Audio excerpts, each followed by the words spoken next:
Bonjour Patrick. Bonjour. Nouvelle vidéo, ça fait longtemps. Ah ben oui, ça fait un petit moment quand même.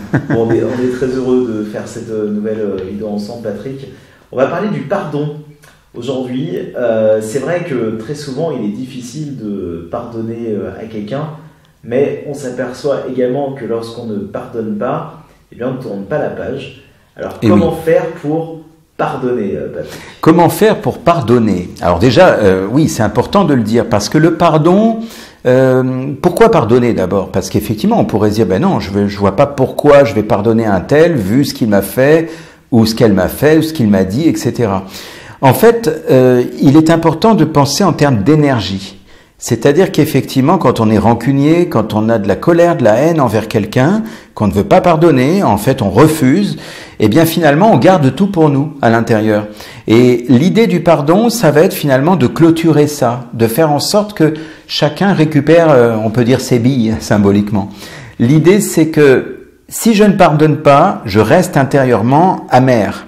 C'est-à-dire, admettons, j'ai de la rancœur, j'ai de la colère, j'en veux à un tel. J'ai connu à une époque des gens qui faisaient même, j'allais dire, des crasses, comme on dit. C'est-à-dire qu'en fait, voilà, tiens, ben, j'ai envie de me venger. Allez, je vais crever les pneus de la voiture. Ah ben, ça me soulage, ça me fait du bien. Et puis au bout d'un quart d'heure, une demi-heure, tiens, qu'est-ce que je pourrais faire d'autre? Allez, tiens, je vais faire ça. Et puis hop, je me sens mieux. Puis ça vient, ça repart, puis finalement c'est infini. Parce que le lendemain, le surlendemain, on a envie encore de plus, encore. C'est infini. Et on se rend compte d'une chose, c'est que finalement, la personne qui vit le moins bien, c'est celle qui n'a pas pardonné. Parce que l'autre, si ça se trouve, nous a oubliés. L'autre, si ça se trouve, dort sur ses deux oreilles et tout va bien. Le souci, c'est que moi, à l'intérieur, je me retrouve avec ce package intérieur, c'est de colère, de haine, de révolte. L'intérêt en pardonnant, c'est un cadeau que vous faites non pas à l'autre, mais à vous-même. Et ça, c'est très subtil. C'est vrai qu'en général, les personnes n'ont pas cette vision du pardon. Quand on dit pardon, c'est-à-dire je lui pardonne, voilà, c'est tout, je lui pardonne, point barre. Mais en fait, là, ce que tu nous expliques, c'est que effectivement, le pardon est fait pour se sentir mieux en réalité et mieux vivre nos journées. J'allais presque dire, ça va surprendre certains, mais j'allais presque dire que pour moi, le pardon, c'est limite quelque chose d'égoïste. C'est souvent, je le dis quand j'accompagne des gens, j'ai dit quand même, ce cadeau, vous le méritez, vous devriez. C'est pour vous intérieurement, c'est un cadeau que vous vous faites. Parce que quand la personne pardonne, le but n'est pas de dire je lui pardonne, le but c'est de se sentir libéré intérieurement. C'est que si j'ai réussi à pardonner, ça veut dire que du coup je me suis libéré de la haine, de la colère, de la rancœur que j'avais. C'est donc un cadeau que je me fais à moi-même. D'accord, mais alors qu'en est-il si la personne, imaginons, tu as eu une embrouille avec quelqu'un, d'accord? Tu as envie de pardonner cette personne, mais en fait cette personne continue dans sa démarche. La question piège. Voilà, comment tu fais dans ce cas-là? La personne continue. Alors, ça peut paraître curieux, mais on parlait d'une énergie. C'est une énergie. Si la personne continue, évidemment, tout dépend après dans quelle mesure, parce que il ne s'agit pas de se laisser marcher dessus non plus, en disant bon c'est pas grave, tout va bien. Je veux dire, on peut jouer au grand sage, c'est bien, mais si c'est pour subir intérieurement et d'avoir des nœuds à l'intérieur, c'est pas la peine. Donc, il y a un moment, il faut savoir donner des limites claires. Il faut savoir se faire respecter. Si la personne va trop loin, il y a un moment où il faut faire passer un message. Parce que sinon, c'est infini.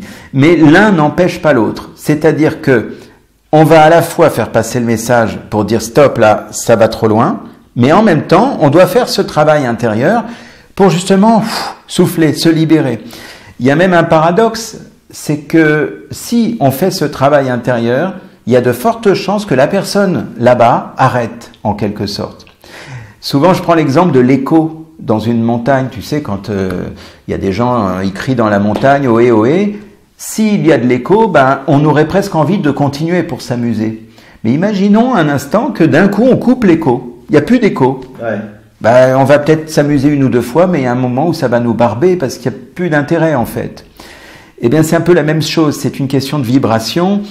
Si je pardonne à la personne, que la personne continue, parce qu'elle est, je sais pas moi, sadique, rancunière, de son côté, et elle provoque, eh bien, même si je ne fais rien, le fait juste de pardonner, ça peut, je dis pas que ça marche à tous les coups, ça peut effectivement couper en fait cette mauvaise vibration. Et la personne, elle n'aura plus envie de s'acharner contre nous. C'est comme si elle aura une impression que ça ne sert plus à rien, que c'est un coup d'épée dans l'eau, comme on dit. Maintenant, comme je disais, c'est pas parce qu'on a pardonné qu'on ne va pas faire passer le message. C'est important quand même, si la personne a abusé, si elle a dépassé les limites, si elle me manque de respect, c'est important quand même d'aller à la source, quoi. Hein, parce que sinon, on passe notre temps à gérer ça tout seul et c'est pas bon.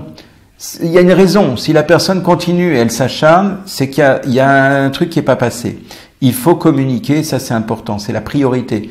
Donc le pardon d'un côté et communiquer de l'autre. On peut pas non plus faire tout seul dans notre monde à nous.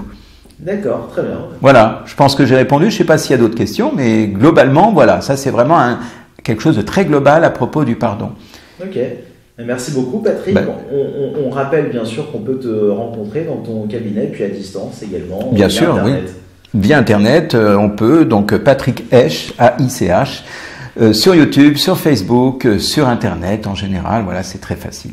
Et donc on rappelle que tu es coach. Coach. Hypnothérapeute également. Coach hypnothérapeute, exactement. Voilà. Merci beaucoup Patrick. Je t'en prie, à très bientôt. À très bientôt. Au revoir.